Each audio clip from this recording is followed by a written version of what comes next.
consistency. We do this to build a little bit of community, both for you and for me. It's so much easier for me to show up when you're here. And I hope that my good vibes, my good energy, my instruction makes it easy enough to come in at any time, pick up wherever we're at, and get going. That's it. We're here to practice consistency, build a little community, make life a little bit easier on ourselves while we try to get better hip mobility and work on those side splits. I hope you're ready because we're starting with the hip cars right now. Let's go. Oh, come back into standing instead of being squatted down. Hip cars look like this. We are trying to move our legs through the full range of motion available at the hip joint. And so we start with high knee. We're going to open up that hip, point the knee directly to the side, keep that knee high. Then we're going to rotate the leg so that the ankle is really, really high. I'm going to turn around. You don't have to turn. I'm turning. So you can see that my ankle is as high as I can lift it right now. You might be able to lift it even more. You might be able to rotate, rotate, rotate, rotate, rotate. Go ahead. Give that a try. Bring the leg down and back. After that, flex the hamstrings, flex the glutes. Really try to bring this knee behind the standing leg's knee. Feel the stretch in the hip flexor in the front. And that is one rep. We're going to do 10 of these on the left side. We're going to do 10 on the right. I'm going to face you so it's easier to follow. So you won't see this beautiful leg going up thing. Let's go. High knee. Open. Ankle. Down and back. High knee. Open. Ankle. Down and back. High knee. Open. Ankle. Down and back. This is our warm-up. It can be really intense if you want to focus on each of the movements to the strongest point that you can. By that, I mean, lift that knee as high as possible, contract those muscles. But if it gets a little too intense, it's tiring, you can be a little bit more gentle and give yourself a little bit of a break. Cool? I have completely forgot to count. I think this is like 7, 8, 9, and 10. Oh, okay, that's one side. Let's go and get to the other side. High knee. Open up that hip all the way to the side. Rotate the legs with the ankle as high as you can bring it. Bring the leg down and back. Flex the hamstrings, flex the glutes. Feel that stretch in the hip flexor. And we're going to do 10 more. High knee. Open. Ankle. Down and back. If you are struggling a little bit with balance, go ahead and hold on to a wall. Try not to grab something that's too low to the ground where you have to bend over to reach it, because that is going to make it harder to balance. Better than that, we're at number 4, 5. I'm going to come face you again, because for some reason my balance is way worse when I'm facing that way. I think it's because I get to stare at the phone, and that phone is what helps me balance. 7, 8, 9, last one, 10. If you think it's just the leg that's spinning around doing stuff that is working hard, I'm going to tell you it's totally normal. If this hip, the one that's helping you balance while your whole body is going all over the place, this hip right here is probably the one that's most tired. So go ahead, shake that leg out, give it a second, and then we are going to get right back into hip cars, but going backwards. Going backwards, the movement is the exact same. It's just that because you're trying to hit 4 pieces, it can be a little bit confusing. We're going to walk it through one more time. Let's go. Back. Flex the hamstring, flex the glutes, pull the leg behind you. Lift directly up to the side. Experiment with if you can lift your ankle even higher. Make it look like you're about to be like a 14-year-old boy going whoosh after watching a Jackie Chan movie. All right? That's me at 14, I promise. Ankle down, knee up, and finally bring that knee to the front. That is 1 rep. Let's go. I don't know why I'm turning around. Back, side, ankle, knee, back, side, ankle, knee, back, side, ankle, knee, back, side, ankle, knee, back, side, ankle, knee. I think that's 6, 7, 8, 9, last one. Really hit that end range of motion, and 10. Whew. Give your hips a little massage. We're gonna do the last one right now. Back, side, ankle, knee. Ooh, my hips are popping. Back, side, ankle, knee. Back, side, ankle, knee. Back, side, ankle, knee. That's 5, 6, 7, 8, 9, and last one, 10. Whew. All right, really shake it out. Pop your hips from side to side. Give yourself a little massage, some love taps, and I'm gonna come back over to check the chat, grab a sip of water, go ahead and take a little break for yourself as well. Eduardo is back on YouTube. Love it. Good to see you. I really appreciate that. Despite the language barrier, you're here every single day sharing good vibes, bringing good energy. I appreciate it a lot. Really. I don't know, I'm so out of breath. I think it's because I don't breathe when I'm talking, and I talk a lot. And I've really been trying to breathe more, but the more I try, the more tired I feel somehow. And I don't understand how that works. Okay. Nefertita said, good evening. Sheena is back, sending the good vibes. Alex is here. Kanowski made it. Welcome, welcome. Liz says, I started a few weeks ago after I first saw you. Balance is so much better. Yes, it's one of those things where if you never use your balance won't really get better. And even when you practice it in very small ways, as long as you're practicing it in that very specific format, balance is one of those things that can get better much faster, but everybody's really confused about how to train it. And if you're just trying to generally be really good at balance, yeah, that can be hard. But when you're trying to have balance in like one very specific skill, it is really interesting how fast your body adapts to new things, as long as you're given a good old try. Ganowski says Bruce Lee is better than Jackie Chan. I think I bring Jackie Chan vibes. Bruce Lee's a little too serious. I try to be a little bit more fun and comedic.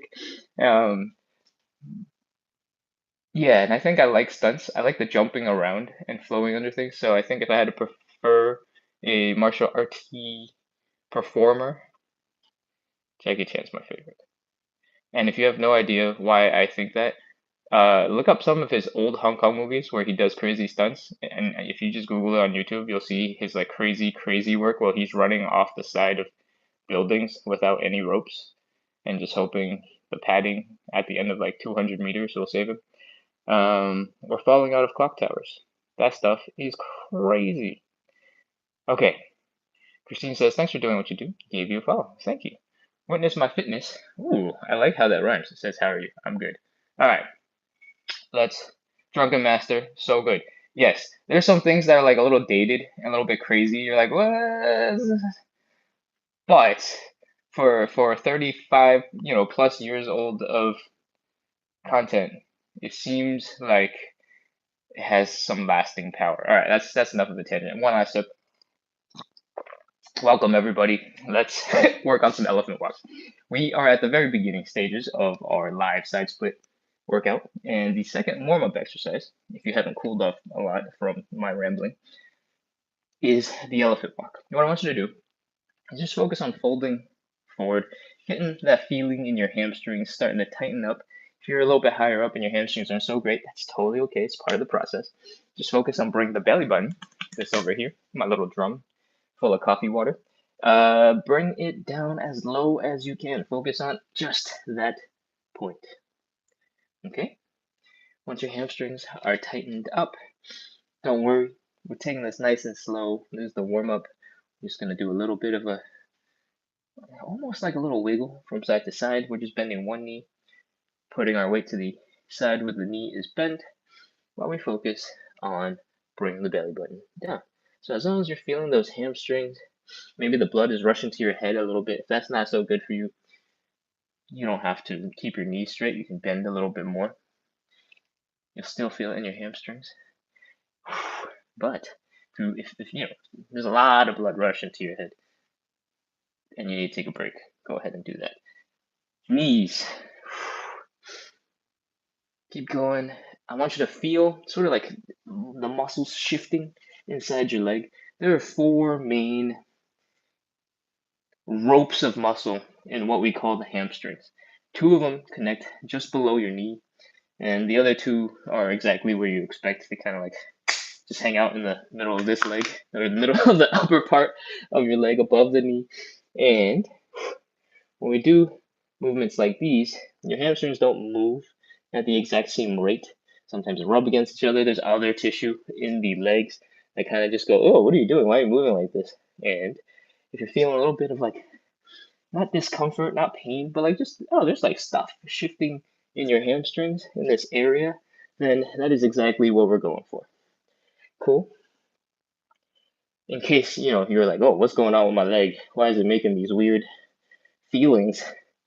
That's normal. This is part of the process. Once you are feeling a little bit better about those hamstrings, you maybe noticed you're folding a lot more forward. Let's add in some rotation for the spine and wrap up with the elephant walks. For the rotation, I want you to get back into this forward leaning, belly button down, 1 knee bent position. Right now my left knee is bent, my right leg is straight. Taking my left hand, pushing against the outside of the right leg that is straight, helping to rotate my chest out to the right, lifting my right hand up into the air, rotating the head to look at those fingers, contracting the shoulder muscle, really trying to bring my arm back behind me, and let's come back down. Switch to the other side. Now my left leg is straight. My right hand is pushing against the outside of my left leg. My chest is rotating to the left. My fingers are going up into the air. And I'm rotating my neck to look at those hands. And then come back down. Let's do a couple of these. 5 or so is good.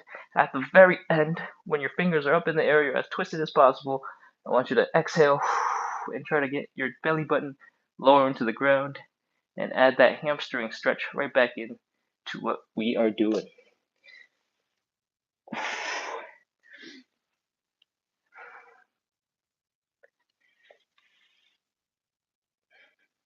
Thoracic rotation, which is basically the upper third of your spine rotating, is natural range of motion for that part of your back. The upper third of your back is designed to move really, really, really, really well.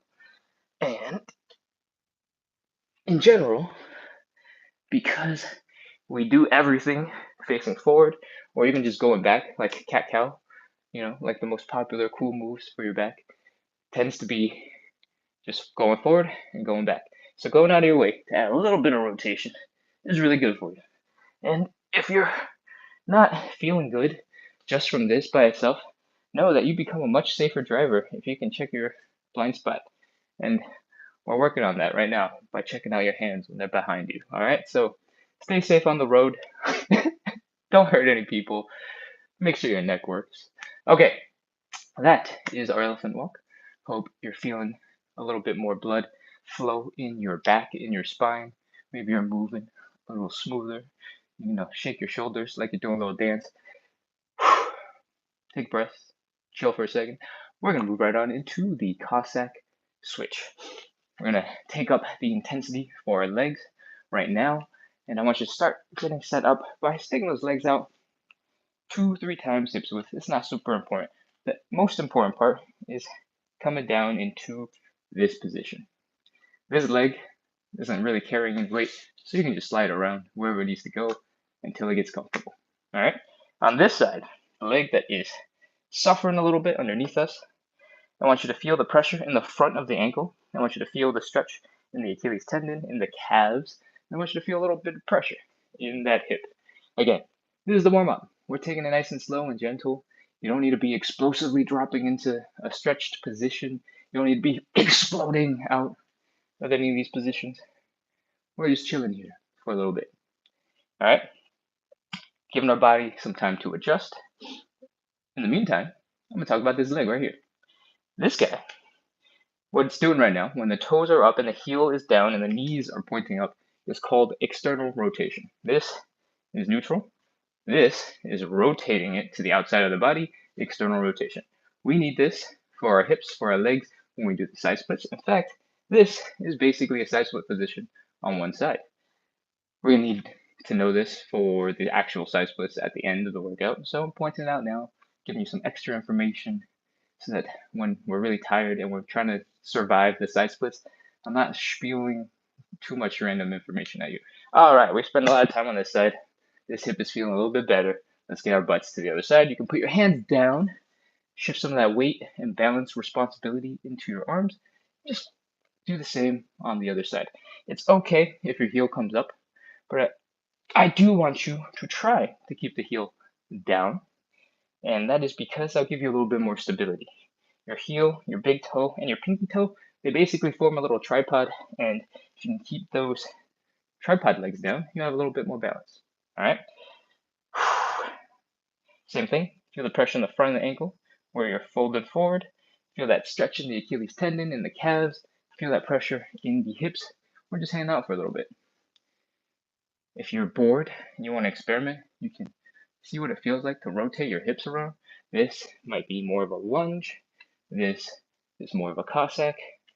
And I feel like I want to give even time on this hip because we gave so much time on that hip. So let's talk about what your knees are doing. Your knees can point wherever it is comfortable for you. Right now, I'm doing basically a squat. My legs are pointed right in front, but it's also possible to open it up so it's closer to 45 degrees or even 90 degrees if you really wanted to. Oh, but it's going to tax your quads in different ways. And if it looks like I'm standing because my quads are tired, that is 100% true. My quads are tired. I don't know why I just demonstrated that. But now that we've spent enough time on both sides to chill out, let's talk about moving from side to side. The actual switch part of the Cossack switch. What we want to do, essentially, is just to get from side to side. We're getting to this stretched half side split position, and we're coming to the other side. If you are feeling strong, you can do it without putting your hands down. If you're feeling really, really, really strong, you can try to straighten out your back. You can stick your hands out to help counterbalance. It shifts the weight around, helps you balance in a slightly different way, and that change in balance works slightly different muscles.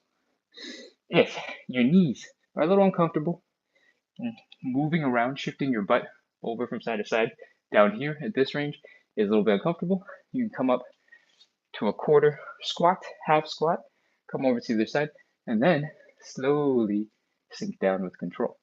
Or if you're feeling really strong, you want to do a lot of reps of squats because you want to make this more intense for yourself, you can do some full squats and slowly sink down into that Cossack position. As long as you're spending some time here and you're getting stronger in your hips gradually, we're good. All right. I have absolutely no idea how many you've done. I have absolutely no idea how many I've done. But once you've done a couple, you should feel like the motion is getting a little bit smoother. Your movement is feeling better. If it's going the opposite direction, and you feel like it's getting worse and worse, you're probably good. You can stop. But if you're feeling like, oh, something has suddenly clicked in your brain, you're like, oh, okay, my hamstrings can do this. That's cool. Then you go in the right direction. All right? We'll just do a little bit more. I know these are intense. You don't have to go nearly as hard as I've demonstrated, but they're really good for you. You get stronger at the bottom of this range of motion. You feel really cool when you're able to do this because nobody else can, and you feel like a badass, right? You're a badass. All right. With that, our warm-up is over. That is the most aggressively intense, heavy movement portion of the whole entire thing. So don't worry if you feel like this is the warm-up. What are we doing next? What are we doing after this? We're doing stretches after this. So you're gonna start cooling down. Your muscles are gonna relax more. Actually, no, they're gonna contract really hard. Everything's gonna hurt a little bit more, but then you're gonna learn to relax them, and you'll cool off by the time we get to the side splits. I promise. All right, drink some water, or some coffee, or do both. And we're going to move right on into some stretches. Go grab a cushion. We're going to do the first stretch, the hamstring stretch, with at least one knee on the ground so that we can focus all of our attention on this hamstring stretch, get gravity to pull our chest down, and also be able to keep ourselves safe by being able to put our hands down anytime we want. For that reason, there's a lot of pressure on that knee. Grab a cushion. Steal your dog bed. If you have a favorite child, don't take their pillow, but take the other child's pillow and plop it right down. If your child is watching this, don't grab their pillow. If you can't think of anything immediately, you can go grab a pair of shoes and preferably a pair of shoes you don't care about. You can just smash your foot right into that foam and that will work. Oh. Is there anything else I want to talk about? No, I think we're good. Actually, I haven't been to the cameras in a while, so I'm going to check the chat. 223 DMR7 on YouTube is back. Welcome back. It's good to see you again. I think it's been 3 or 4 times this week, so thanks for being here. Thanks for engaging in the chat. Kitty Meow says, I have pain in my right ankle. Could it just be my joints from the cold? It could be. If you're slowly warming up and doing some gentle movement and that pain seems to go away, then it could just be that you're cold. And it could also be that you're cold, plus you have a little bit of weakness in some of those ankle muscles, and they're not lining up too well to help support your ankle, and it's extra bad when it's cold. So you could potentially also strengthen your ankles a little bit. PBX Galaxy says, where are you from, sir? I am from the US. All right, I feel like I've been away from the camera for so long, there's probably a lot to scroll through. Ganassi says, not the switch. I'll get better. Take your time. I think the switch might be the most useful exercise for the side splits in the entire thing that we do. Everything else that we do, the elephant walk and what was the first thing? The hip cars are just generally solid for you, right? Like there's no time where it's not a good time to go do some of that. But the Cossack switch, you really have to level up the amount of intensity that you're putting into it because it's basically a workout, it's an exercise. And because you're doing strength building at some of that deep range of motion, you're getting to directly working the muscles that are extended in the side splits or the main super important ones in the side splits. And that's why it's the most important one for our needs, because the goal of this is to start working on those side splits. Okay, before we cool off completely, I'm going to just try and scroll to the bottom of the chat to see if there's anything else I have left to react to. Really hard to keep the foot flat on the floor, but I definitely felt it. Yes, okay, in the Cossack switch, in this position, when you're totally relaxed, you want to like push your knee forward, your ankle, your heel is going to come up and it's going to look something like this. I'm kneeling on this side for a little bit of stability so I can point to things with my hands, but like if I worked pretty hard, I could also do this. So just ignore what's going on with this knee. Here, it's going to be harder because when you pull your heel back, your quads have to fire to keep you balanced. When you're all the way over here, basically the residual tension in your heel and your calves is just, you're just maxing out your ankle range of motion. Is just going to be naturally tight. You're not really actively flexing to control the muscle. So it feels easier a lot of the time when you're like really deep in this position.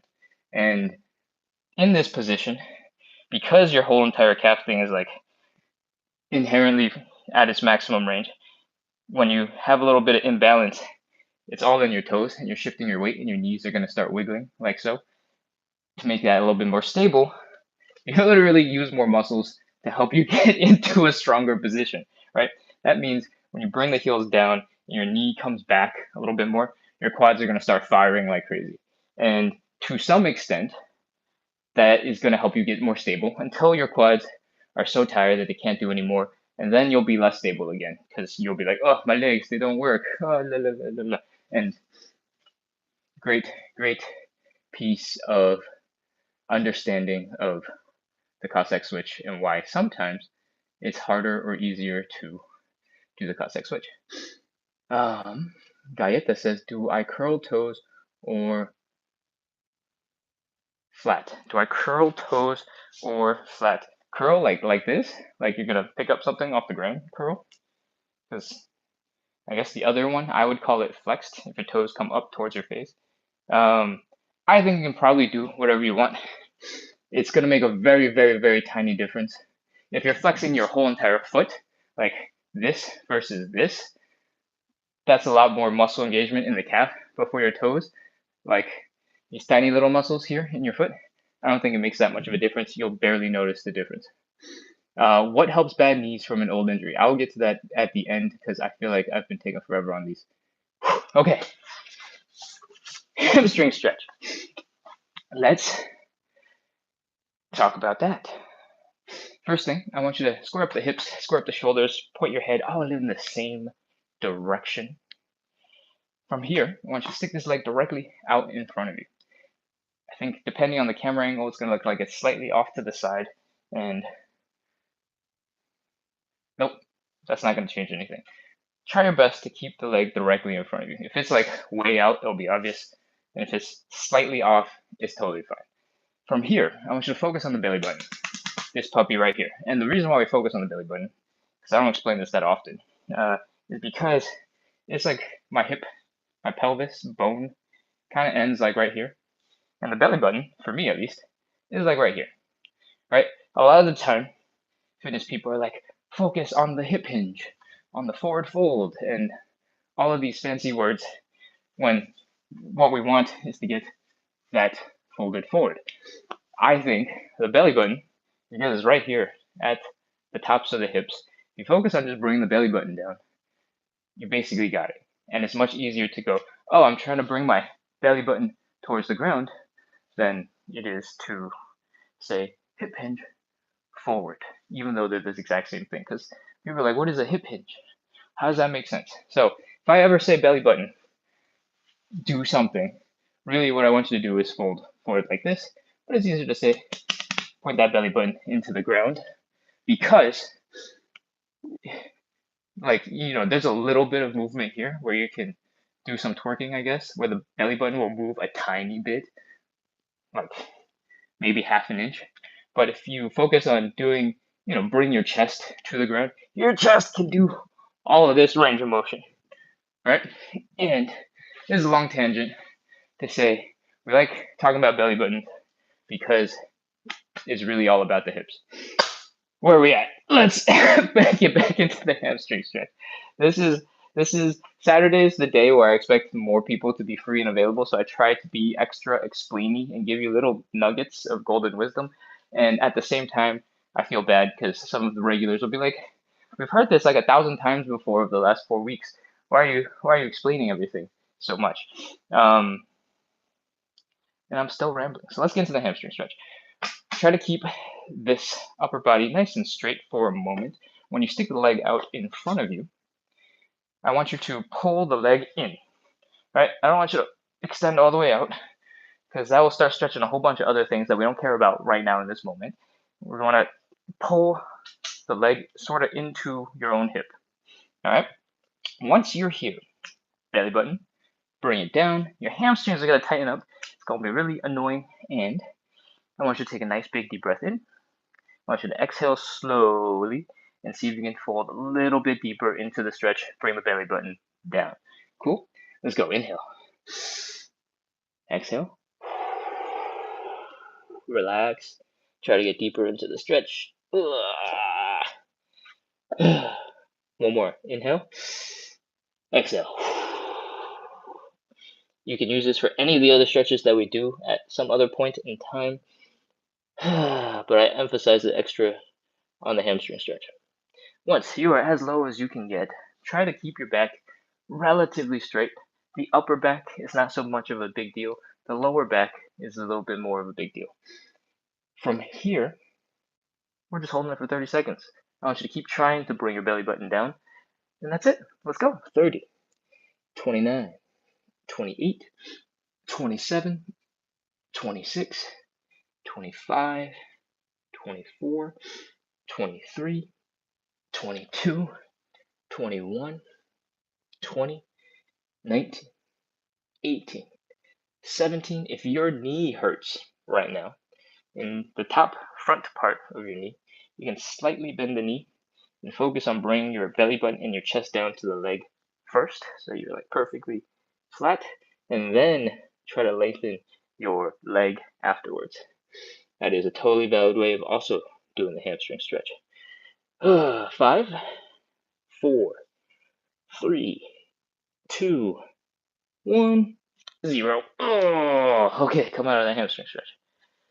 It should feel really intense. Coming out of it should feel like a massive relief. And then in like 3 seconds, you'll be like, wait, which leg did I just stretch? What are we switching into? And that is a really good place to be in, because your body is telling you, oh my God, this is awful, you're gonna get hurt. But you're not actually hurt, because 3 seconds later, your body's like, wait, which one did we just do? Well, what's happening right now? Let's switch over to the other side. Don't forget which leg we just did. And let's do the whole thing one more time. Extend the leg, pull it in, fold, bring the belly button down, and do some big breaths. Let's go. Inhale. Exhale. Relax. Let's do another. Inhale. Exhale. If your knee is slightly bent, it is a-okay. As long as you're feeling a really intense hamstring stretch, that's all we care about. It's your hamstring, not your knee, not anything else, just your hamstring. Cool?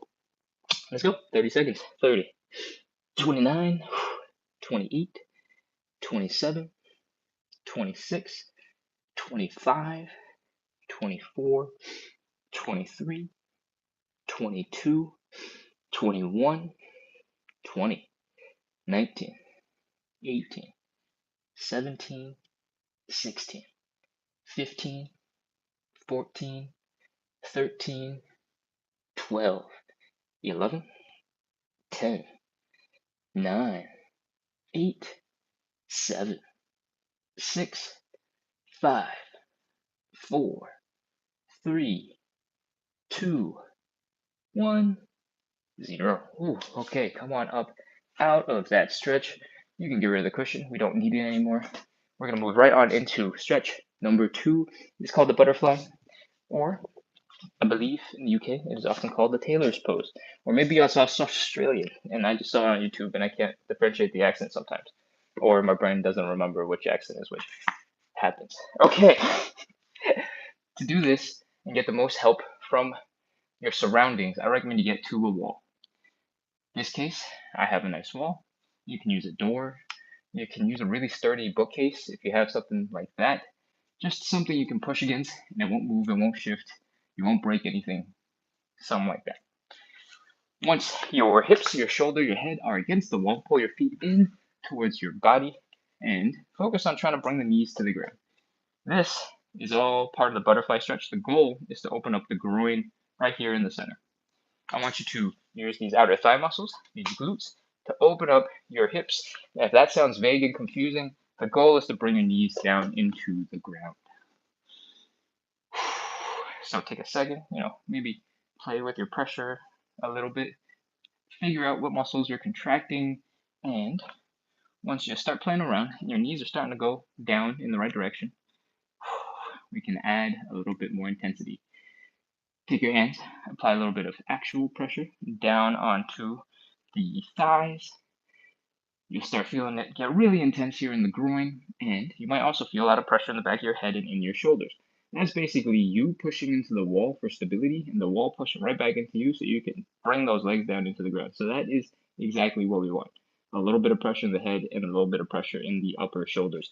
Now let's push, contract those muscles, 30 seconds, let's go. 30, 29, 28, 27, 26, 25, 24, 23, 22, 21, 20, 19, 18, 17, 16, 15, 14, 13, 12, 11, 10, 9, 8, 7, 6, 5, 4, 3, 2, 1, 0. All right, let the hands go first.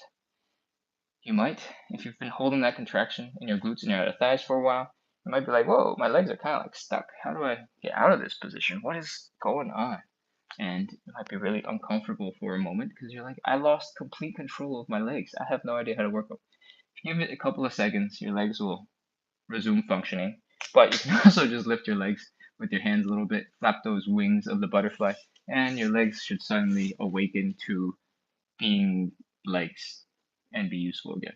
All right, let's get up out of that butterfly stretch.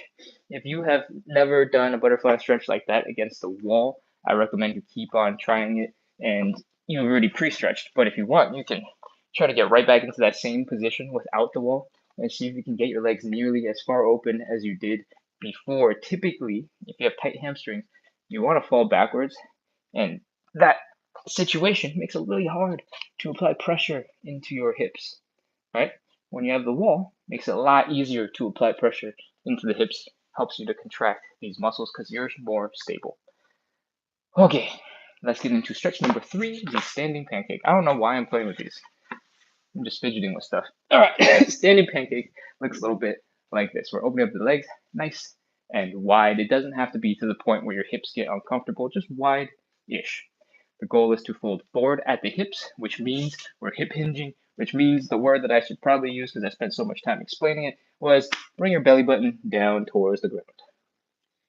That's it. This is the starting position of the pancake. And if it looks like I'm just seated but rotated 90 degrees, that is 100% true.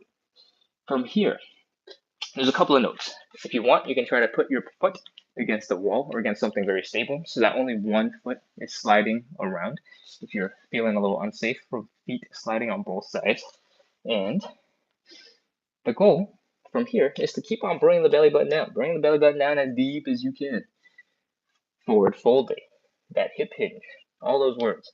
And that's it. That's the whole stretch. If you want to make it harder, you can grab a jug of water. You can hold it up in front of you.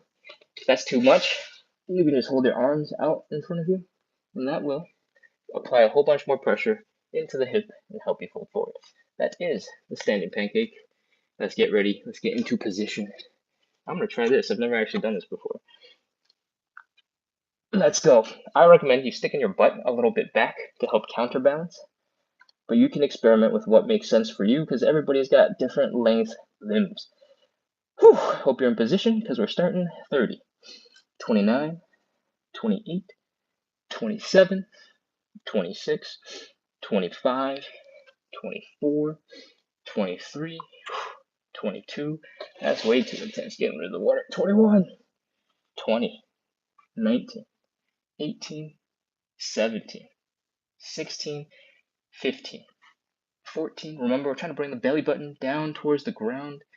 12, 11, 10, 9, 8, 7, 6, 5, 4, 3, 2, 1, 0. Okay.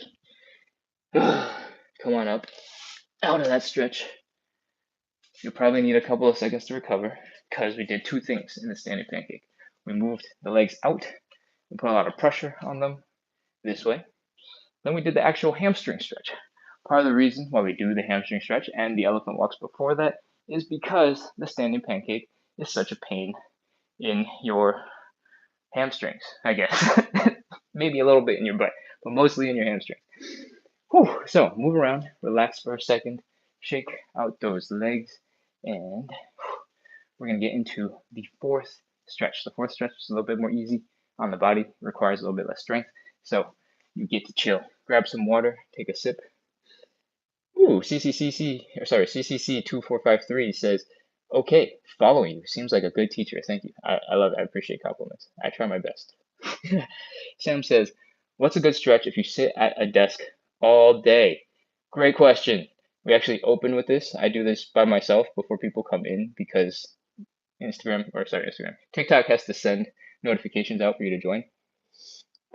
But the big thing, and people ask about posture all the time. So one thing that you can do real easily from a seated position, I'm crossing my legs, obviously, but you can just pretend that I'm seated at a chair. I just don't want to pull up a chair.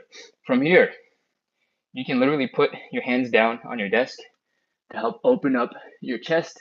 Look up behind you, push that chest out and forward. You can imagine it like it's a 45-degree angle. And this is basically just a version of the cat cow. If you were able to not look crazy at your office situation, is basically just this position, right?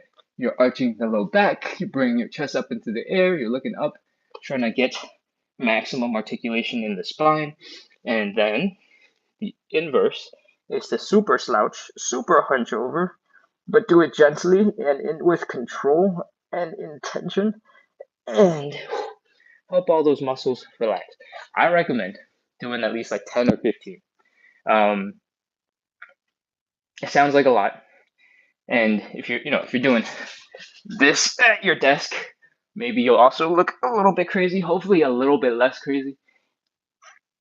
But I feel like, especially if you spend several hours a day in this position or some version of this position, you need a little bit more repetition in order to undo some of that residual tension from your body doing this for the last couple hours. So aim for more reps rather than less. And I guess technically sitting on the toilet is a very similar position to sitting on a chair. So if you want to go hide in the bathroom and go like this, I mean, saying it aloud, it sounds even crazier, but technically you can and nobody will see you, right? I don't know, you do what you want with that advice, but that's technically true. And I'm going to scroll down back into the chat to see if there are anything else to address. Angel says she loves the 9 p.m. stretches, and that's awesome. Okay, we got one more question I'm going to answer real quick before we get into the nice chill. What are good morning stretches? There is an actual stretch called the good morning, and I don't think that's what you're asking about, but in case that is what you're asking about, it basically looks like the same exact stretch that we were getting into for the pancake, the standing pancake, except instead of folding down, you sort of go forward instead. So this is a good morning stretch, and I think it is a reasonably good way to warm up in the morning. So you can start with that. Because it starts getting all the muscles in your back to fire to help keep it straight. It helps you figure out how to push your hips forward and move a little bit. I know it's probably not the right context for me pushing my hips forward in the morning. Just ignore all of the last like 5 seconds. What else is really good for the morning?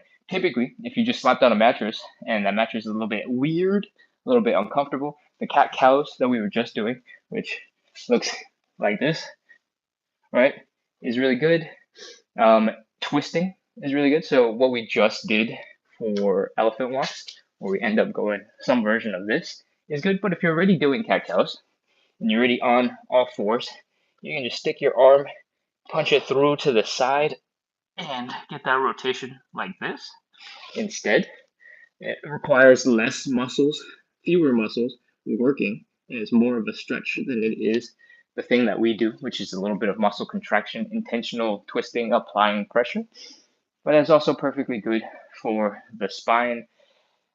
Anything else? It depends. It depends on what your body needs. If you're getting to that age and level of not movement where the second you get out of bed, your feet feel a little weird, like they can't figure out how to walk for that first like 2 steps, then maybe before you get out of bed, you want to do some ankle rotations. Maybe you want to pull your knee to your chest a little bit, get your legs a chance to adjust to being functional in real life before you step out of bed. And that'll help you get right into whatever other tasks that you need to get into, feeling really good and confident. Occasionally, when I drive the car for a road trip for like 3 or 4 hours visiting friends in other states, the second I get out of the car, I'm like limping, I'm like, oh, wow, my hips don't move. I can't walk. And maybe don't do this while the car is running, but before you get out of the car, maybe you want to do a couple of ankle rotations.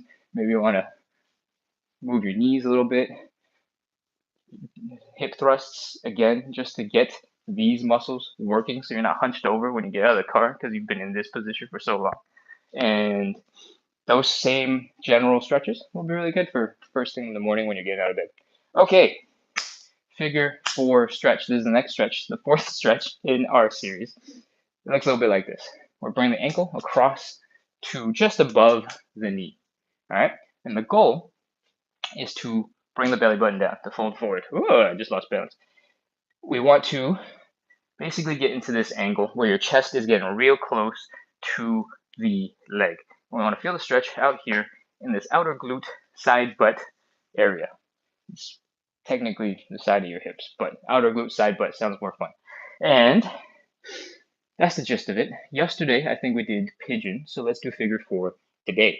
Figure 4 requires a little bit more muscle, but you have really, really good levels of control of the stretch. So if you have the space, or if you want, I guess you could always do the pigeon because I can't supervise you anyway. But the figure 4 is what we're going to do, and I'll demonstrate it right now. You got to get on your backs. I hope you have enough room for that on the floor. We're going to extend the leg out that we want to feel the stretch out on. We're going to cross that just below the knee, or above the knee, I guess, depending on the angle you're looking at this from. And we're going to reach our hands through, and we're going to pull that knee in towards our body. That's it. This is the figure 4 stretch. And I'm going to turtle around on my back for a second so I can spin. You want to feel the stretch right here in this area. If you have tight hips, maybe the inside of your hips as well, but mostly it should be right out here. Just pull the leg in, and that's it. That's the whole thing. 30 seconds. Let's go. 30, 29, 28, 27, 26, 25, 24, 23. Since we are on our backs, there is the danger of you getting too relaxed and too chill.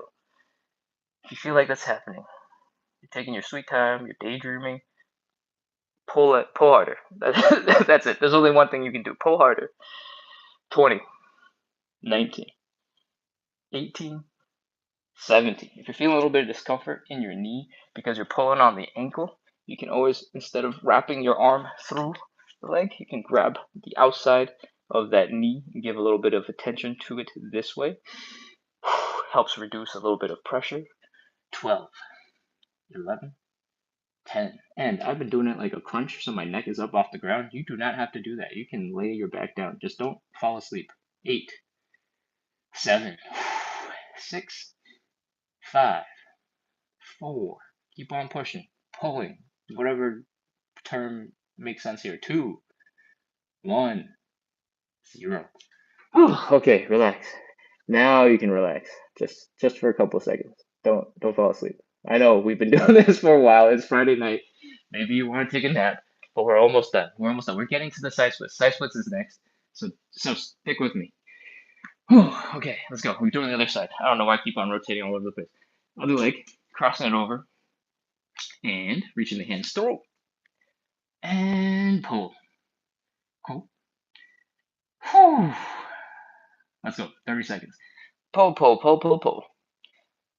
If your knee is achy, wrap your arm around the leg. Apply a little bit of pressure from the other arm. And I probably should have started counting. 25, 24, 23, 22, 21, 20, 19, 18, 17, 16, 15, 14, 13, 12, 11. Make sure you're feeling the stretch out here in this outer hip, almost side of your glute area. I forgot what we counted to. 9, 8, 7, 6, 5, 4, 3, 2, 1, 0. That's it. That is all of the stretches before we do the side splits. Take a break, relax. If your side butt glute area feels really nice, stretched out, that's awesome. Do more of these. I don't know if you can do them at work. I think technically you can, because you can be seated in a chair and you can just go and fold forward. But I think it's harder to get into the right position. I think you tend to bend your back a lot more like this. So experiment, see if it works for you, and you can try to figure that out and then report back for me. Okay, let's get into some side splits after I come to the chat. I'm gonna just crawl over, take a look. Queen RR on YouTube says, I like the butterfly stretch, and putting my back against the wall definitely makes a difference. Awesome. I am sorry I did not see that message until just now. Gayeta says, I can't loop my arms. If you have really long legs, it might be a little bit difficult to do that. I have short legs, so my short arms are able to do that. You can't loop your... Ugh. Sorry. Let me quickly do some tests. If you can't wrap your arm all the way around, it's totally okay just to sort of put all of the love into this area and support that knee joint a little bit and just pull yourself this way, right? This other leg, if you're strong enough, I guess you can do like a knee raise into pulling the ankle in, but the stretch is coming from here at the hip, right? So the main joint that's feeling a lot of pressure is going to be at the knee. And if you can pull your knee all the way in, the second benefit, like the second thing we want is to rotate the ankle over. So as long as you can hold your knee a little bit, that should be a good amount of support. This other leg technically doesn't need to get involved, but it is a much better stretch if your other knee comes up. Cool? Okay. All right. Oh. Sorry, I'm just jumping around. Checking the chat to see if there's anything else to address. Everything looks good. Lots of people are coming in. A bunch of people are following. Lovely. Since we're about to do side splits and there are a bunch of people on, I think I'm going to do a quick spiel.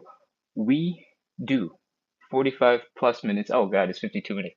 45 plus minutes of live side split stretching every single day to practice consistency, build community, and hopefully make it a lot easier to get into your stretches and keep coming back to do your stretches with good vibes, with community, with Q&A.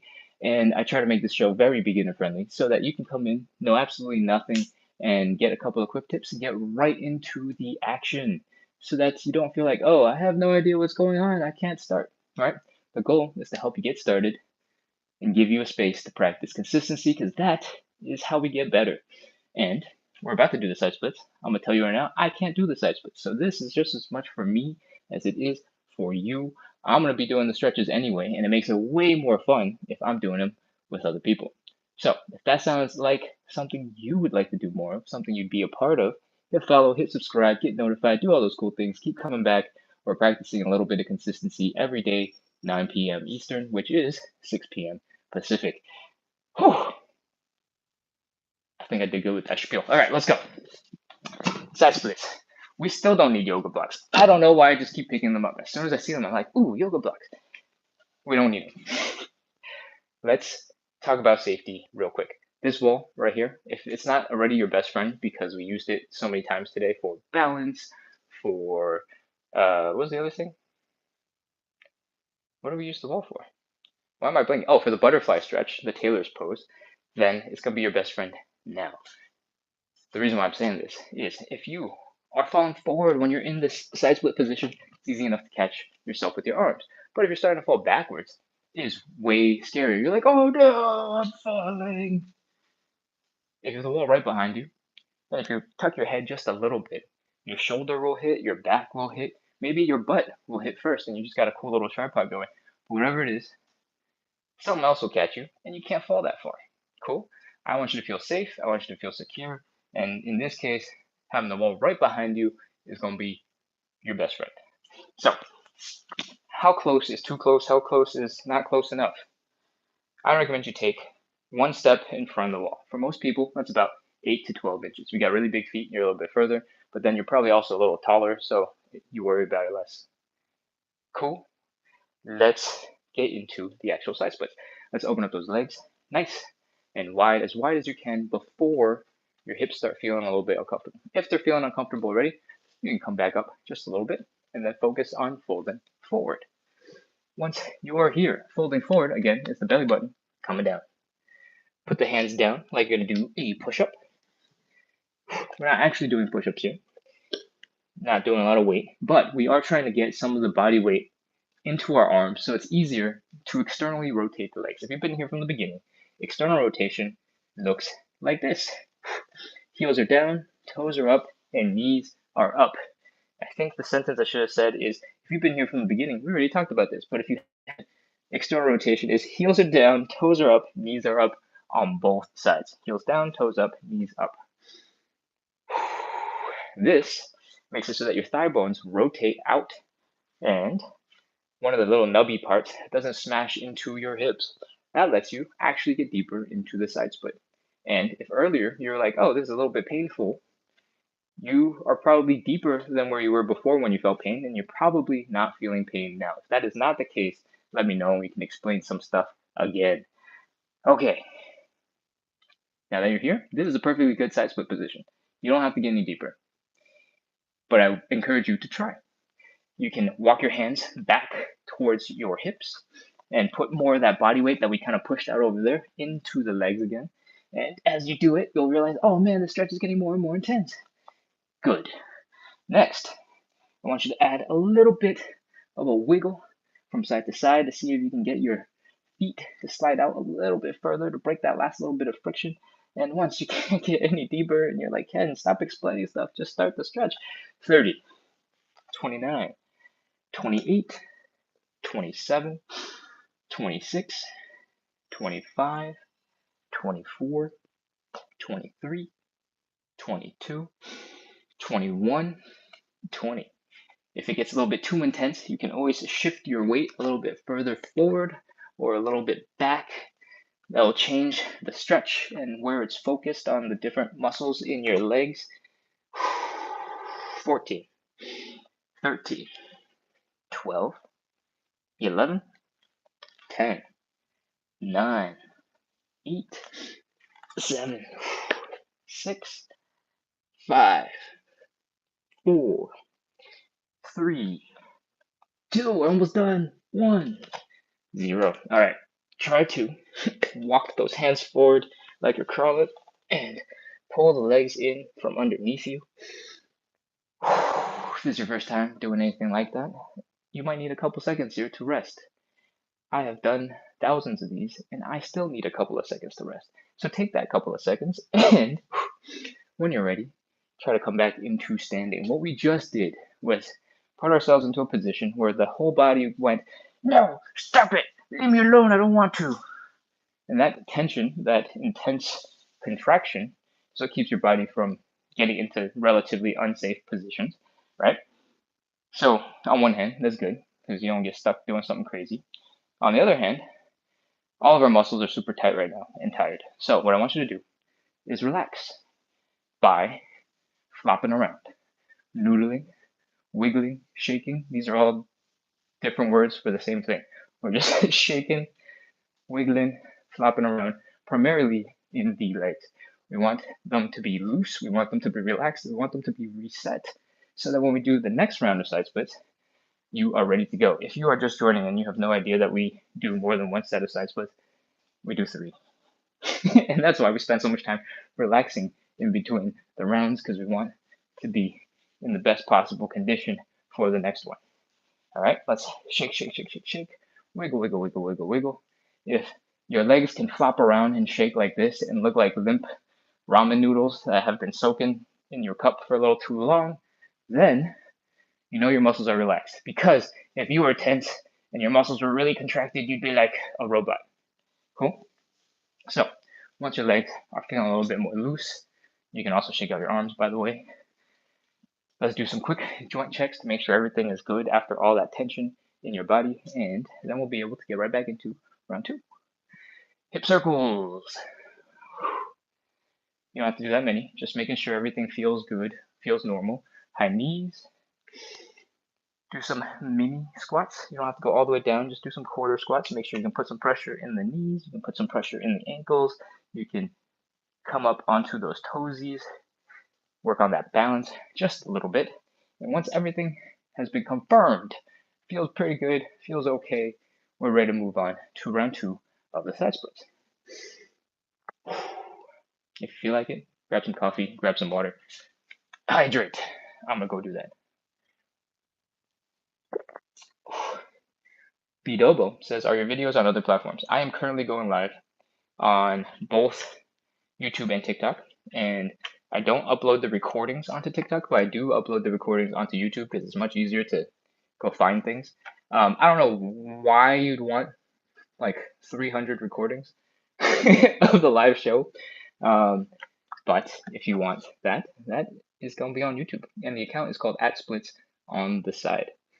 Mr. GQ says, are you trying to fart? No, but that would be a hilarious moment if it was in a skit. Cool. All right. Let's see what else we got here.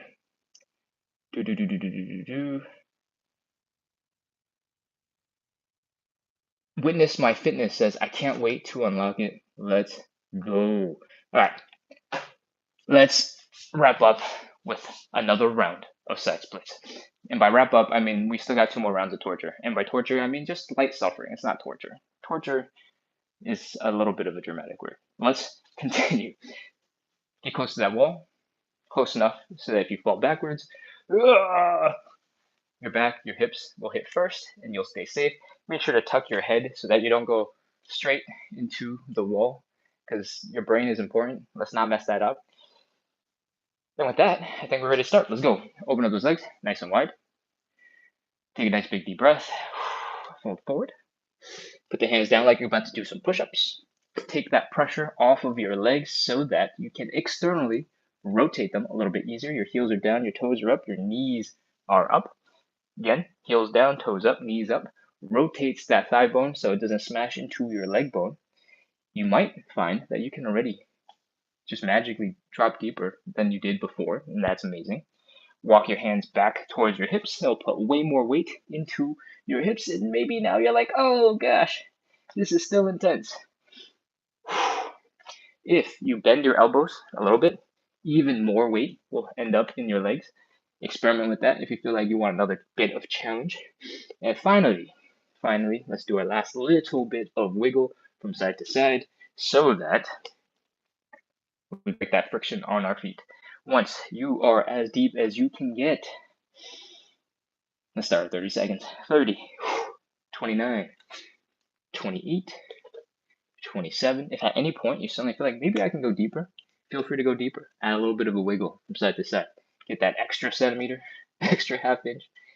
24, 23, 22, 21, 20, 19, 18, 17, 16, 15, 14, 13, 12, 11, 10. We're almost there. 9, 8, 7, 6, 5, 4, 3, 2, 1, 0. All right, lean forward, crawl, bring those legs back in. Pop into a kneeling position for a second if you need to. Relax. And let's get ready to kick those legs. Kick, kick, kick, kick, kick, kick, kick. Flop, flop, flop, flop, flop, flop, flop, flop, flop. I say kick, but I really mean be very, very gentle. As soon as you're coming out of that intense position, your legs are going to be like, oh, what's happening? It's going to be like they just woke up from a coma. And take some time. As you get more loose, you get more comfortable, you can pick up the intensity a bit, you can shake a little bit more, you can flap a bit more. Adjust as you see fit. I obviously have done some form of shaking for quite a long time. I've done a lot of these lives. So there's a part of this that is your brain knowing to relax as much as possible, as quickly as possible. So I have done a little bit more training than you probably have to get my muscles to relax, and I tend to get into pretty aggressive flopping pretty fast. And I want you to know You don't have to do that. You don't have to copy me. And the reason is because I've done a whole bunch more reps. Okay? So, in case I forget, take it nice and slow, start nice and gentle, and then pick up the intensity as you go. Once your legs are starting to feel a little bit more normal, do some more extra fun movement. Wiggle, shake, do some dance moves, stanky leg, Give your body a couple of seconds. If it feels like I'm dragging this out, it's because I am dragging this out. You just did your second round of side splits. We're going into the third round, and I want your legs to be relaxed, and I want them to work well, and I don't want you to be super tense. So we're taking extra time to loosen up and get cozy with our legs. Whew. Okay, keep on going. Keep on going. Actually, no, wait, we didn't do the checks yet. Hip circles. You can go both ways. High knees, mini squats. Put a little bit of pressure into the knees, put a little bit of pressure into the ankles. Come up onto those toes just a little bit. Make sure all of the little bits and pieces and your joints work as they're intended to. Sometimes I get a little bit of pain in the left ankle, and I try to make sure that I address it as soon as possible. So you can do that as well. All right. I think with that, we got no more excuses. It's time. It's time to do the third round of side splits. Let's go. Get to that wall. It's 12 inches. One step ahead. When you fall backwards, you'll stay safe. Just open up those legs nice and wide. Fold forward at the hips. Put your hands down like you're going to do a push-up. Use that to externally rotate the legs, which means your heels are down, your toes are up, and your knees are pointing up. Now that you're in that position, your thigh bones probably won't smash into your hip bones, so it will be easier for you to drop down into that side split. See if you feel way more comfortable and you're going way deeper in the side split than the first two rounds, because that is the goal. That is why we spend so much time trying to relax and shake it out and wiggle and flop in between. I'm way deeper, so I know this works for me, but if it doesn't work for you, let me know so I can think about it, research about it, and do some homework. Once you are here, I want you to do a little wiggle from side to side.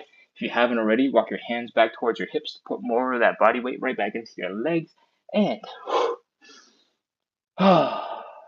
let's go. 30 seconds. 30, 29, 28, 27, 26, 25, 24, 23, 22. Do a little wiggle from side to side. 20, 19, 18, 17, 16, 15, 14, 13, 12, 11, 10, 9, 8, 7, 6, 5. We're almost done. 4, 3, 2, 1, 0. All right. Walk those hands forward. Pull your knees in slowly, gently. Maybe you got a little bit deeper on round 3 than you did on round 1 and 2, but usually, at least for me, coming out of it on round 3 is also way more difficult. So take your time, take a couple seconds. We're done with all the stretches. Now we're just going to do some more shaking. We're going to relax the muscles, take them nice and slow, and make sure the body is good, relaxed. You can go back to whatever else you got to do today. If you're going out to the club or something, you got your workout in, you can drink an extra drink if you like. You don't have to. Don't feel like that's encouragement to drink. That's just you worked out a little bit. And we want your muscles to work when you're out there on the dance floor. So make sure to relax, let all the tension go, feel like you're moving well, pre-practice your dance moves. If you're gonna make it the pizza, or I can't think of anything else particularly good with my hips in the condition that they are at the moment, so I'm just gonna stop there. Shake, shake, shake, shake, shake. Flop, flop, flop, flop, flop. Wiggle, wiggle, wiggle, wiggle, wiggle. Add your arms in.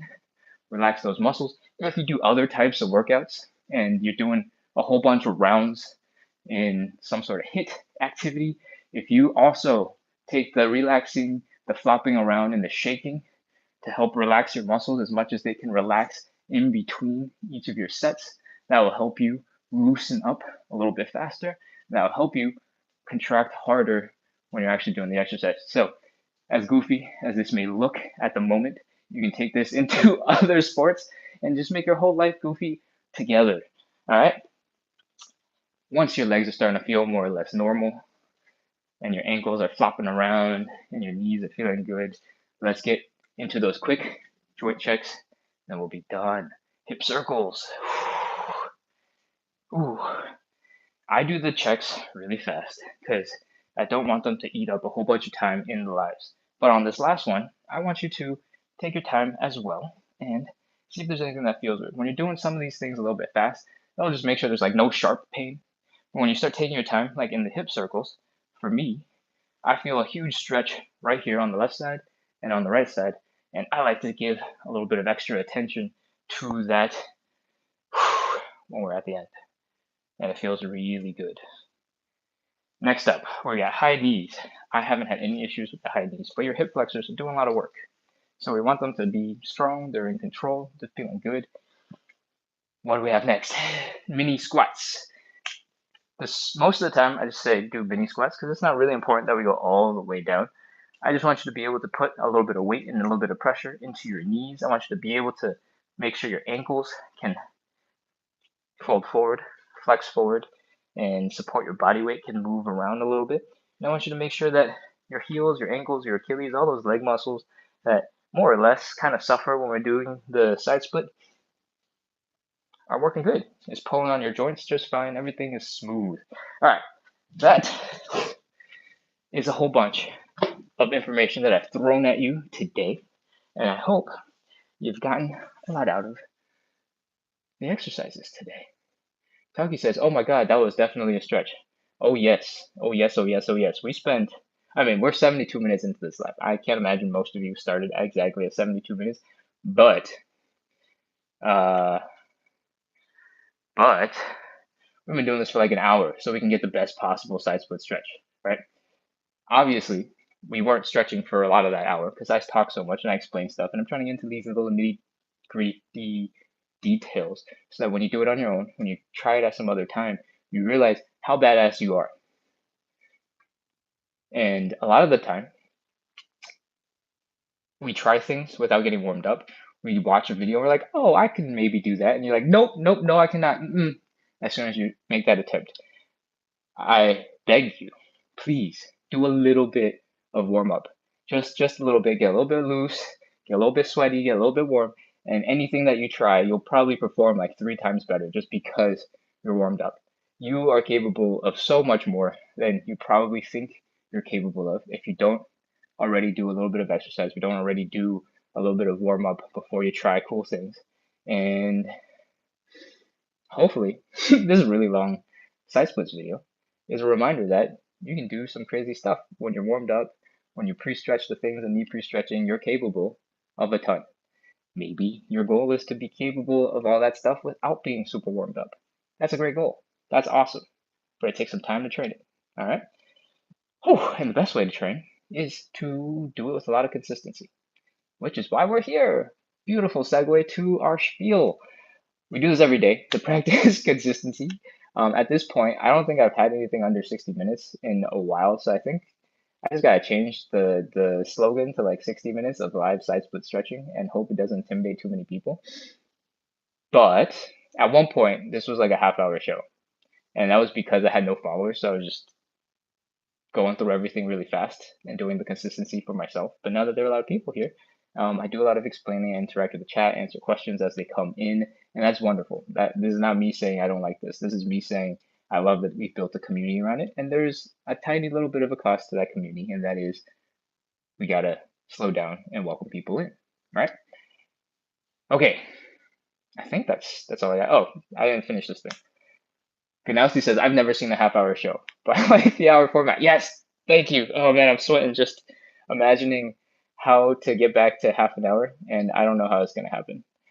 I think if I had like a big timer and I wasn't counting every single like exercise for 30 seconds, it would be more time for me to talk and explain things throughout the move, and I might be able to shred a couple of seconds off. Um, but I haven't found like a really big physical timer that has a good way of doing that so that I can see it and you can see it. And if I just do it with tech, then I'd be really stuck to a phone tapping buttons and like making sure the clock app and the timer app is like working. And I feel like it'd be very disruptive. I've tried it once and it was really, really not great. So I'm working on finding some really big, obnoxiously large clock that you can see, that I can see, that I can just slap a button and start a 30-second timer on when we're ready to start.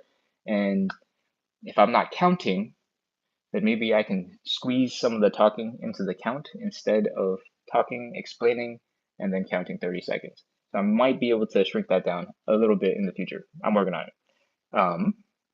Yeah, we do this every day. Practice consistency, build community, have fun, interact with the chat, have good vibes, have good energy, and hopefully that helps all of us stretch more, stretch a little better, and make the suffering a little bit less painful because we're doing it with other people. Cool? Cool, cool. Hit follow, hit subscribe, do all those good things. I'd love to see you tomorrow. And with that, I am going to go scroll back through the chat one more time to see if there's anything else to address. Witness My Fitness says, this is so intense. It is intense. It is really challenging. And that is why we spend so much time warming up. We take you from, fresh out of work or whatever you do on a Friday and get you all the way to where you need to be to work on some intense side splits without really putting you at much risk of an injury, right? We start slow with the warm up, we take it chill, slowly ramp up the intensity, and then in the side split, I mean, even the stretches that we do is preparation, right? Like the standing pancake has a lot of hamstring intensity in it. So we do hamstring stretches before that. We do the elephant walks before that. And the format is designed to help us slowly get into those intense side split stretches at the end. But you kind of have to be here for the whole time to get the whole entire thing. Okay. I just reread Ganowski's message saying, I've never been here for a 30-minute video. Yeah, I know. Gayeta says, good night, Ken. Good night.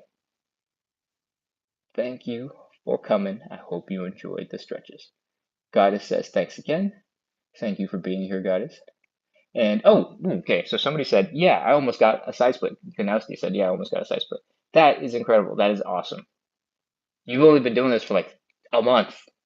And that's amazing. That's incredible. Because at the end of the day, we only sit in the side split for like 90-ish seconds, right? Maybe 2 minutes if I count slow, maybe 65 seconds a day if I count slow. Everything else is just general hip flexibility. It's like hip mobility stuff. And if you do them well, they help with the side split. So you're doing a really good job. I'm so impressed. Gayeta says, Ken, you are so close. There is a lot of deceptive side split stuff going on when I am all the way over there and you can't really see the angle of my hips. And I'll explain that in just a second, but I'm going to look at this last chat that Ganowski just sent it. How are you going to, yeah, I know, me, when you read me, when, um, I finally hit a loss of words. Wait, hold on. I'm not sure what this sentence is asking. Ganowski says, how are you going to, yeah, I know me when you read me twice. Um, so many different things are going through my head, and I can't remember what I just read. This was you almost got the side splits, right? Or no, I've never seen a half-hour form. Okay, there we go. I've read too many things. My brain is going crazy. Um, Yeah, this at one point we were a half-hour show, and so every time I think about it, I have this muscle memory of saying like 20 to 30 minutes of live side splits, and that just hasn't been true. It hasn't been true in a long time, but as soon as I start the sentence, it's like my brain shuts off and it goes into like muscle memory mode, and all of a sudden 20, 30 minutes comes out. And the way I try to fix this afterwards, because as soon as I say it, I'm like, what am I doing? That's not even true, is 20, 30, 40, 50, 60, and then I just keep on going up with another number that's 10 minutes longer until I finally get to like a realistic actual number because I feel like I started like a little trendy line format thing with that sentence. Uh, yeah. So that's how that is. There is one last thing I want to talk about, and that is angles. When you see me and it looks like I'm about to do a side split, one, I'm getting pretty close, but there is a difference from, I don't know if I'm going to be able to get back as deep as we were a couple minutes ago. There's a moment where I'm probably in a position that looks just like this, and it looks like I'm doing a crazy good side split, and this is really good mobility in general. But that's because we got the wall, right? When I say the wall is your best friend, it really, really is your best friend. The same reason why when we do the butterfly stretch, it helps to keep our posture straight and helps us to focus on opening up the legs. When you do this with the wall and your butt is kind of touching the wall, which I don't know if you can tell through the camera angle, but my butt is touching the wall right now. And sometimes I'm just too close to the wall. When I say 8 to 12 inches, I'm not really paying attention to how far or how close I am to the wall. But right now, my butt is touching the wall. And that helps me to really focus on opening up the legs because I'm feeling a little bit more stable. So the same reason the butterfly is more stable, opening up the legs, which is also called a straddle in some sports like ballet or gymnasty language. That's what that's called. Is a little bit easier. But that's because you're seeing it from this angle, right? You're not seeing how far my hips are going back or what's going on there. If we're to get into that same exact stretch, or as close as I can get into it without a wall behind me, it's gonna look a little bit more like this. Give me a second. I'll get there eventually. Hold on. We'll walk the toes are up now. We're walking the hands back. And if there was a wall here, I'd sit up a little bit straighter. But my legs are very similar position to what they were like when I was facing you, but now I'm facing to the side, and as you can see, there's a pretty significant angle between my butt and where my feet are. It goes really far forward. Whew, man, I'm tired. And that is part of the deception of what looks like a side split, but I'm still quite a bit away from the actual side split. And if you've been watching some of the shorts that I've been putting out about the like really intense side split stuff that I'm trying to do to get my butt to the ground, you might notice that I always end up in sort of this position. And this is what the yoga blocks are for. Ugh. I still don't think I need the yoga blocks. I grabbed them anyway. But if you put your ankles against that wall, see, the wall is your best friend. You put your ankles against the wall, and you put your hips, your butt against the wall, and then you come all the way down into that side split position. Then you got like that straight line. The wall is keeping you stable, sure, but it's also making sure that you have the same position consistently. And now you can see, because we're able to measure a little bit more accurately with these giant blocks, that I am about 8 inches away from a side split, like so. With a little bit of stretching, a little bit more warm up, I can probably drop a little bit lower. And if I get into a really good stable position, I can get even lower. But that is approximately,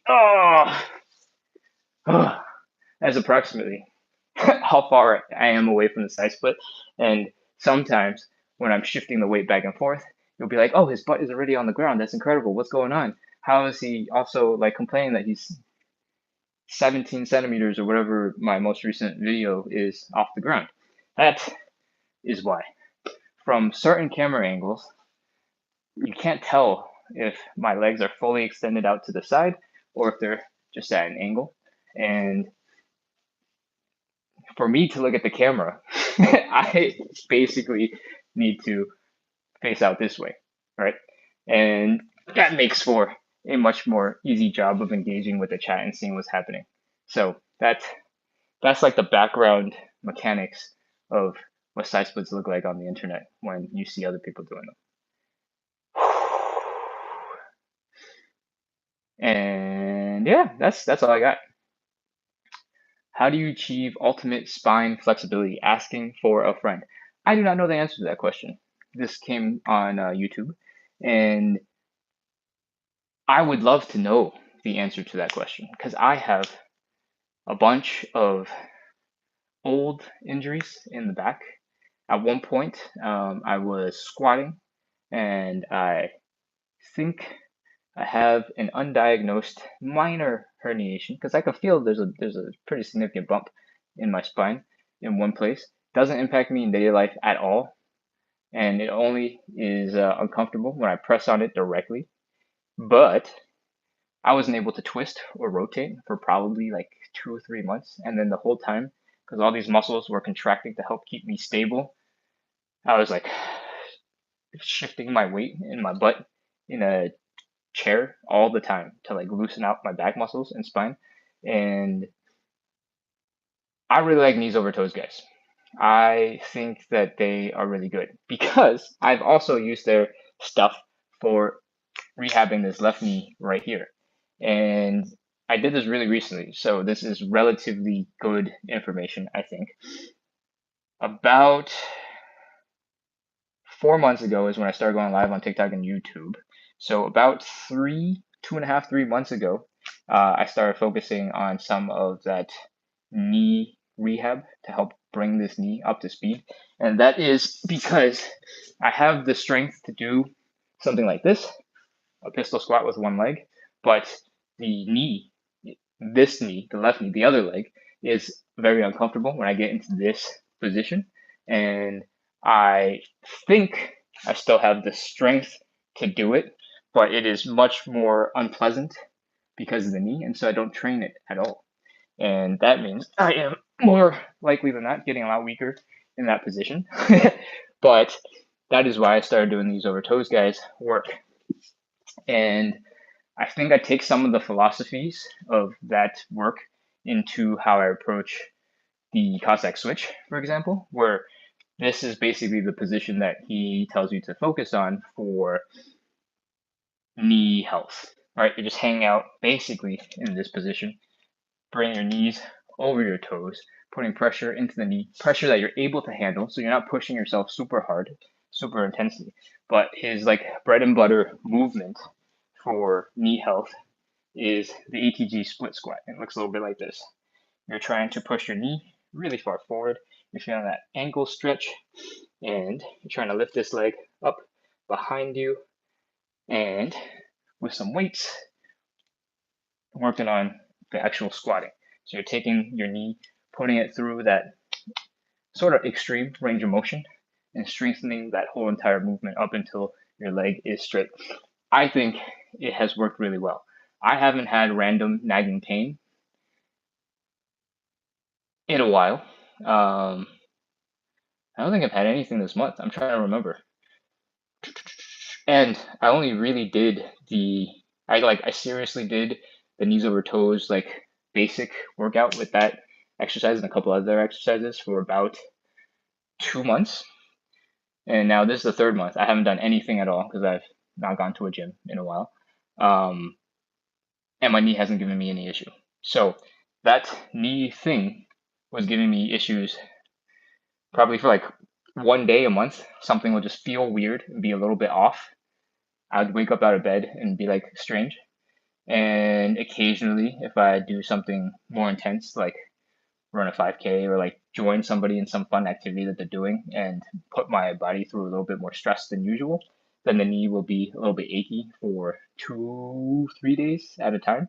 And while I haven't done any of those crazy, more intense, fun stuff, my knee has not had any issue. And I had issues with this knee for probably 4 or 5 years. The main injury happened when I was doing that exact exercise, the pistol squat, during COVID with my brother, and that must have been 2020. So I've had issues with this knee for at least 5 years, and 2 months of very regular training with not heavy weights has made this knee perform a lot better. I'm still not fully at the point where I'm really comfortable dropping down, doing a pistol squat. But doing that just now, I was able to get my really ugly one, and it seems to be fun. So I like knees over toes, guys, stuff, and I don't have any benefit for promoting it. I don't make any money off this. So, yeah, I hope that helps answer your question. In terms of spine health, There's outside of side splits. This is like the first thing that I'm focusing on, right? Splits on the side is a funny play on words because I'm doing splits, side splits. But the other thing that I want to focus on and is like maybe noticeable if you click into the profile, not on YouTube because YouTube's profiles are a little bit structured different than TikTok and Instagram. The thing that I'm trying to do is master my body with consistency. And I'm not trying to make every workout really intense. I'm trying to make it so that I can do the thing as much as possible. And sometimes, a lot of the time you have to sacrifice like the intensity in order to be able to do it consistently every single day. So we don't have the best workout if your only goal is to get the side splits as fast as possible and you can commit a lot of time to and a lot of suffering to doing side splits. We have a relatively moderate intensity live side splits show, and it's relatively not that intense because we need your body to be able to work well the next day so that you can keep coming back and keep on training, right? Because for me, the consistency portion, the going every other day, really throws me off. And I will start taking that extra day, and then it becomes, oh, something happened. Now we've gone into a third day, and then I'll start dropping off. So for me, the most important thing is consistency first. And then once I've built, in this case, a year of consistency doing very, very light side splits work, it feels way easier to do the really intense side splits work that I usually do after. I kind of went on a tangent. I'm going to review some updated questions. Klaus Grizzly says, I barely started buying the slam board, etc. I also have a few herniated discs and it's about 10 years old. So it's transitioning to degenerated disc symptoms. I need to strengthen those muscles. I appreciate your time. I followed and I'm looking forward to your post. Lovely. Thank you so much. I'm sorry that you've been struggling with your spine for so long. I think Knees Over Toes guy has some sort of relationship with low back ability as another Instagram YouTuber like account that focuses specifically on the low back. His philosophy tends to be taking time to be in challenging positions at the edge of your comfort levels. So, not necessarily being in pain, but embracing that discomfort a little bit and slowly strengthening and training and holding out until you get to becoming a little bit more comfortable in those extended positions. I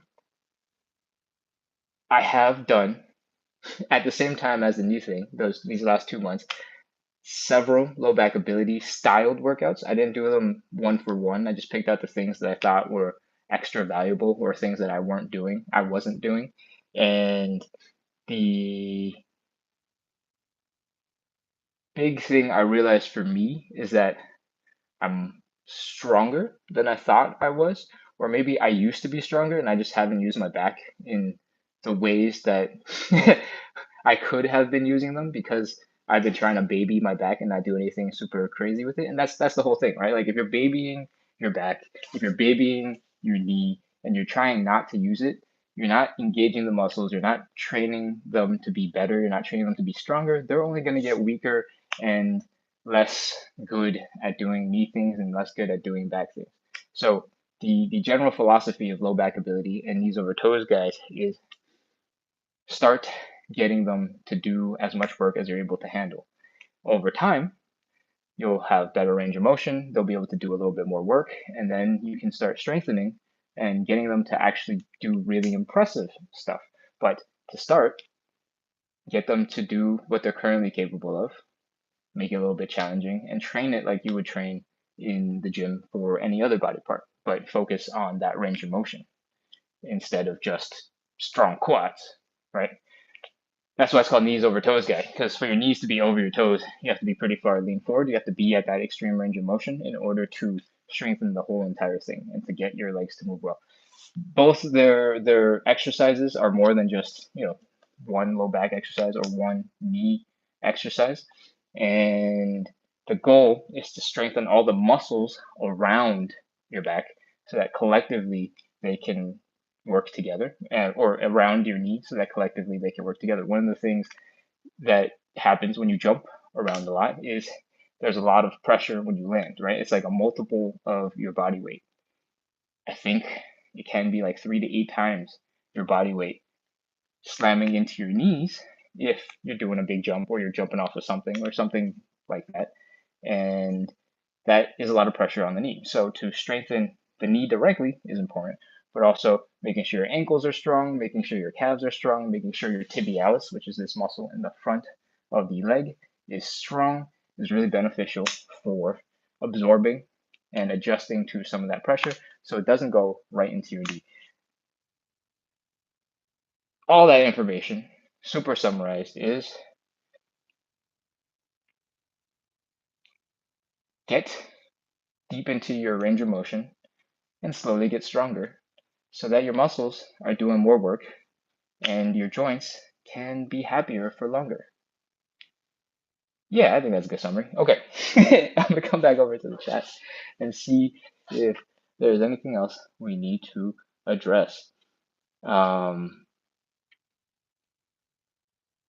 think both knees over toes guy and low back, no, much less low back ability. I think knees over toes guys has more specialized tools than you really need to get started.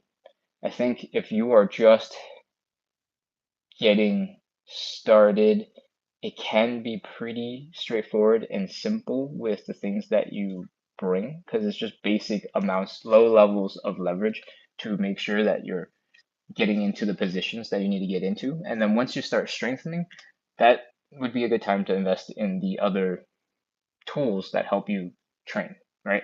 Before that, I think you probably should invest just your time, your effort, your energy first, and make sure that the exercises are having a good impact. The big surprising thing for me was walking backwards on a treadmill that is not turned on. That little bit of resistance going backwards will take me from a morning where like my knee's a little bit achy to like the whole entire feeling is gone in less than 5 minutes.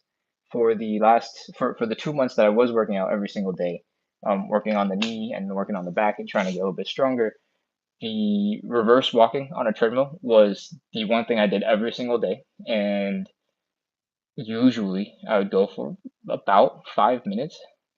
Um, Treadmills that are turned off tend not to want to maintain an angle, but if you maintain an angle, it will be a little bit easier to do the walking, I think, and you lift your leg a little bit further back so that you get a little bit more range of motion when you're doing the walking. So, yeah, if you can find a broken old treadmill, as long as it still rotates, all the electronics can be broken. You got a really good way of moving the knee joint and pushing the muscles in that knee. I think the other way he talks about it is doing sled pushes, right? It's the same exact movement. When you reverse pull a sled, you're basically walking your feet back and you're trying to drag your whole body out from behind you. The treadmill turned off at an incline is basically that exact movement. So you can pick one or the other until you're really strong and you want to pull on a sled. Then maybe you gotta go grab a gym membership because I don't know how many people own a sled to go drag around. And then you can get super strong in that position, right? But I think most people living normal people lives don't need to be that strong. And I think I got a feeling that you can get most of the training done with almost no equipment to get back to normal. If you want to get to a cool place where you're jumping around, playing basketball and dunking, um, doing really explosive, fun stuff, then you probably need some more tools to get stronger, to get more stable, to get the power. But if that's not your goal, then you don't need to train that hard, right? And that also means you don't need to get all that equipment. So that is my long spiel and philosophy towards getting a lot of stuff. See, I'm doing all the stretches, and all I'm using is milk jugs for the most part that I stick in a backpack. So there's a lot of more dedicated equipment that I could be using, but it's not that important a lot of the time for your goals. It makes things a little bit easier, but it doesn't necessarily always do that much for you. Also, I'm traveling, so I'm not going to go acquire a lot of equipment. Recycling is easy. All right.